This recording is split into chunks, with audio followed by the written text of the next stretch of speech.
Pirkei Avot, chapitre 2, Mishnah 7. Huaya Omer, Marbe Basar, Marbe Rima, Marbe Nechassim, Marbe Deaga, Marbe Nashim, Marbe Kshafim, Marbe Shefachot, Marbe Zima, Marbe Avadim, Marbe Gazel, Marbe Torah, Marbe Haïm. Approchez-vous, vous avez des livres sur la table. Marbe Yeshiva, Marbe Chochma, Marbe Etza, Marbe Tevuna, Marbe Tzedaka, Marbe Shalom, Kana Shem Tov, Kana Le'atzmo, Kana Lo Divrei Torah, Kana Lo Haya Olam Haba. Page 117. Alors, qu'est-ce que nous enseignait Hillel de plus? Il avait l'habitude de dire, je vous lis en bas l'explication de la Mishnah, tout en bas. Il disait, multiplier la chair et grossir en mangeant et en buvant, c'est multiplier les vers dans la tombe, qui sont aussi pénibles pour le mort qu'une aiguille dans la chair vive. Multiplier les richesses, par exemple en biens immobiliers, c'est multiplier les soucis. En plus, le propriétaire craint sans cesse d'être volé ou d'être tué. Multiplier les épouses, c'est multiplier la sorcellerie, car à l'époque de la Mishnah, elle était pratiquée par un grand nombre de femmes. Multiplier les servantes, c'est multiplier la débauche. Multiplier les esclaves, c'est multiplier les vols, car les esclaves passaient pour des débauchés voleurs. Multiplier la Torah, c'est multiplier la vie. Multiplier la yeshiva, c'est-à-dire des leçons à des élèves assis, c'est multiplier la sagesse grâce à leurs questions. Lorsqu'on s'assoit, étudier ensemble, on augmente la sagesse. Multiplier les conseils des sages, c'est multiplier l'intelligence. C'est-à-dire que demander conseil aux chachamim, c'est comme ça qu'on va se développer davantage. Multiplier la charité, c'est multiplier la paix et l'amour mutuel dans le monde. Car il est dit dans la prophétie de Ishaïa, l'acte de charité sera la paix. En hébreu, Vehaya, Maase, Hatzedaka, Shalom. C'est un pasouk. La Tzedaka, c'est amener le Shalom dans le monde. Mais vous savez pourquoi aussi? C'est parce que le pauvre, il est toujours en querelle avec Dieu. Il dit, mais pourquoi? Pourquoi les autres sont riches et lui il est pauvre? Eh bien, quand on donne la tzedaka, on le calme. Et il dit, ça va, je ne souffre pas beaucoup, alors je fais la paix avec Hachem. Vehaya maaseh tzedaka, shalom. Acquérir un bon renom, Shem Tov, par l'étude de la Torah et des actes charitables et les bonnes actions, c'est acquérir pour soi-même, de manière durable, contrairement aux richesses matérielles que l'homme laisse à d'autres après sa mort. C'est-à-dire, il y a ce que l'on est et ce que l'on a. L'homme reste ce qu'il est, il abandonne ce qu'il a. Tôt ou tard, les biens matériels sont censés être séparés de l'être humain. Par contre, ce qu'il est devenu au travers d'une construction personnelle, de sa personnalité, de ses midot, de son bon renom, Shem Tov, eh bien c'est ce qu'il est. C'est sa neshama. Ça reste pour l'éternité. Acquérir les paroles de la Torah, c'est acquérir la vie du monde à venir. Celui qui a eu le mérite d'apprendre et de connaître la Torah à part au monde à venir, il elle enseigne que la foison a toujours des désavantages, sauf pour la Torah et la charité. C'est-à-dire, les excès ne sont jamais bons. Mais au niveau Torah et au niveau de Tzedaka, ce n'est pas grave, même si tu penses que tu as été au-delà des limites. Il n'y a rien de négatif dans les excès et la foison pour la Torah et la charité. Le Talmud Baba Batra raconte, Rabbi Binyamin le Juste, on l'appelait Binyamin Hatzadik, gérait une caisse de tzedaka. Pendant une période de famine, une femme pauvre vint lui demander de l'entretenir. Il lui répondit, je te jure que la caisse est vide. Elle lui dit, si tu ne me donnes pas à manger, moi et mes 7 enfants, nous allons mourir de faim. Que fit-il?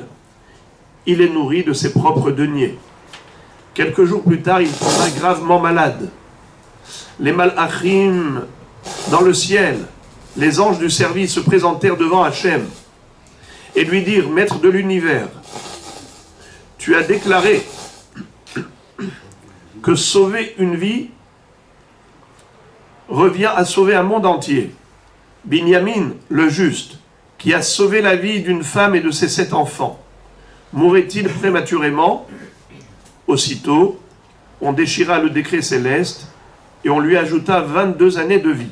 C'est la Gemara dans Baba Batra qui nous raconte cette histoire. Alors, j'ai vu un très joli pirouche, à savoir pourquoi on lui a rajouté juste 22 ans de vie à ce tzaddik qui avait nourri la femme et les 7 enfants de ses propres deniers. Lui qui gérait une coupa de tzedaka, qui n'avait plus d'argent, mais malgré tout, il n'a pas voulu la laisser abandonner. Il a dit, eh bien, c'est de ma poche, je partagerai mon pain avec eux.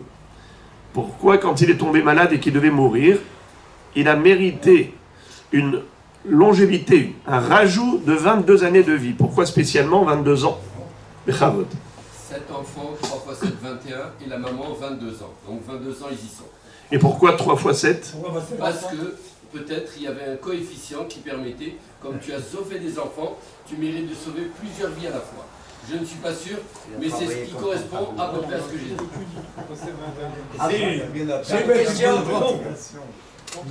Eh bien, vous avez une très bonne intuition, Rabbi Yahya. J'ai fait ce que j'ai pu. Eh bien, bravo. Tu t'excuses. Chez nous, on dit Mziana.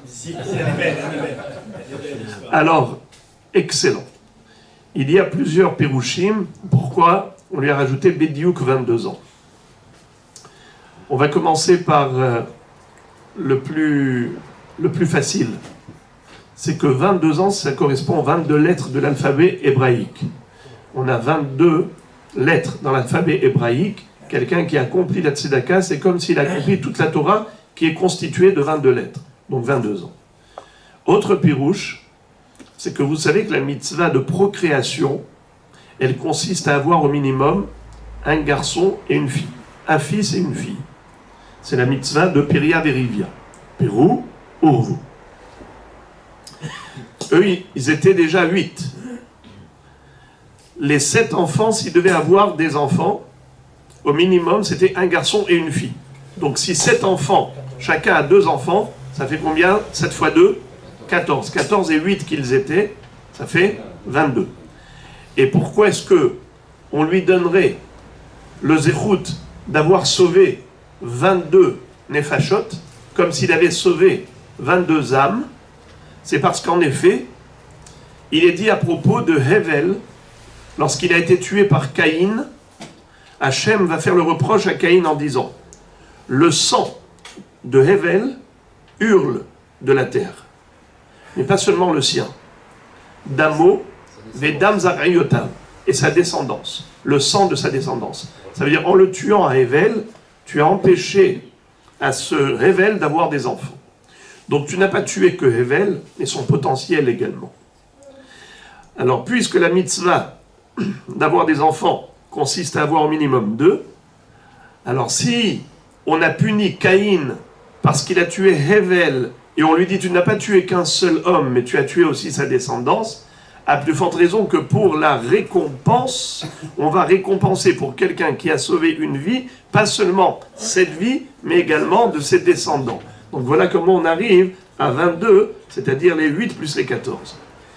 Mais maintenant, le Gaon de Vilna dit quelque chose de fabuleux. Et là, ça fait appel à encore un peu plus de recherche.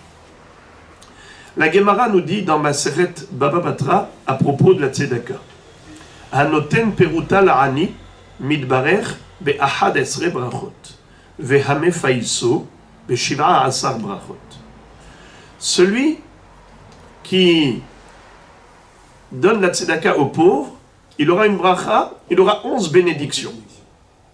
Et celui qui console le pauvre, il aura 6 bénédictions. Mais s'il lui donne la tzedaka et il le console, alors il aura 17 brachot. 11 plus 6, ça fait 17 brachot. Et la Gemara, là-bas, elle énumère toutes les brachot. Alors maintenant, Binyamin Hatzadik a donné de la tzedaka. Quand la femme est venue en pleurant en disant qu'elle est veuve avec 7 orphelins, elle a dit, si tu m'abandonnes, eh bien, on est tous voués à la mort. Ils étaient 8 personnes. Il leur a donné la tzedaka aux 8. Qu'est-ce qu'on a dit par rapport aux brachot? Combien de brachot doit recevoir celui qui donne même une peruta aux pauvres? 11 brachot. Excellent. Ils étaient 8. Alors combien de brachot ils méritent? 11 fois 8, ça fait combien? Combien? 88. Très bien. Maintenant, quel est le zérout? Quelle est la protection qu'on peut obtenir par un zérout? La Gemara dans Masechet Sota nous dit que une femme qui avait été soupçonnée d'adultère par son mari, parce qu'elle s'était isolée avec un homme dont elle n'avait pas le droit de s'isoler avec lui, eh bien elle devait boire l'eau que le Kohen allait écrire sur la paracha de Sota, sur le parchemin. Il allait effacer ça dans de l'eau, n'est-ce pas, la paracha. Il mettait du sable de la terre du Beth Amikdash, du Mishkan, et il lui donnait à boire. Il lui disait, si tu as fauté, si tu as trahi ton mari, eh bien sache que tu vas exploser. Ton ventre, tes jambes, tous les membres qui ont participé à la Avera. Si tu n'as pas fait, alors tu seras sauvé. Mais il vaut mieux que tu avoues ta faute. Si tu as réellement trahi ton mari, avoue. À ce moment-là, il te donne le guet, donc tu rentres chez toi. Mais si tu t'obstines à dire que tu es resté fidèle alors que tu as été infidèle, c'est là que tu vas payer cher en buvant cette eau. D'accord. Maintenant, écoutez ce que dit la Gemara. Merci beaucoup. Toda rabba lecha. La Gemara nous dit que parfois, la femme avait fauté et elle a bu. Et elle n'explosait pas tout de suite. Elle explosait que 3 mois plus tard. Pourquoi? Srout tola la. Si elle avait un mérite par exemple, la Gemara dit mérite de Torah. Elle a envoyé ses enfants pour l'étude de la Torah. Elle a envoyé son mari au Beth Midrash, au Beth Knesset pour étudier la Torah. Eh bien, le srout est une protection. C'est un dôme de fer. C'est un bouclier face au mauvais décret. Alors, écoutez comment c'est beau. Combien de mois, on a dit, le srout protège la femme sota? 3 mois. Ici, on a dit que cet homme qui donne de la tzedaka aux pauvres, il a 11 brachot. Donc, donner la tzedaka à 8 personnes, 11 fois 8, c'est 88. Multiplié par 3 mois, 88 mérites, 88 berachot. Chaque bracha t'apporte la protection pendant 3 mois. Alors, 88 fois 3, ça fait combien? 264. Bravo. 264. Combien de mois, les amis? Reprenons le calcul. On a dit 88 brachot multiplié par 3 mois, ça fait combien de mois? Vous avez dit 264 mois. Dans 264 mois, il y a combien d'années? Dans une année, il y a 12 mois. Alors, il faut faire 264 divisé par 12. Combien ça fait? Prenez votre calculette. 22 ans. Bravo. Exactement 22 ans. On a compris pourquoi on lui a rajouté 22 ans. Eh bien, c'est très simple. Puisqu'il a donné la tzedaka à cette femme avec ses 7 enfants, ça fait 8. Eh bien, 8 fois 3 mois, puis de la bracha de chaque, puisqu'il y a 11 brachot, multiplié par 8, ça fait 88. Multiplié par 3, ça fait 264 mois. Ces 264 mois, c'est exactement l'équivalent de 22 ans. Voilà pourquoi on lui a rajouté 22 ans de vie. Pour Rimtiyo.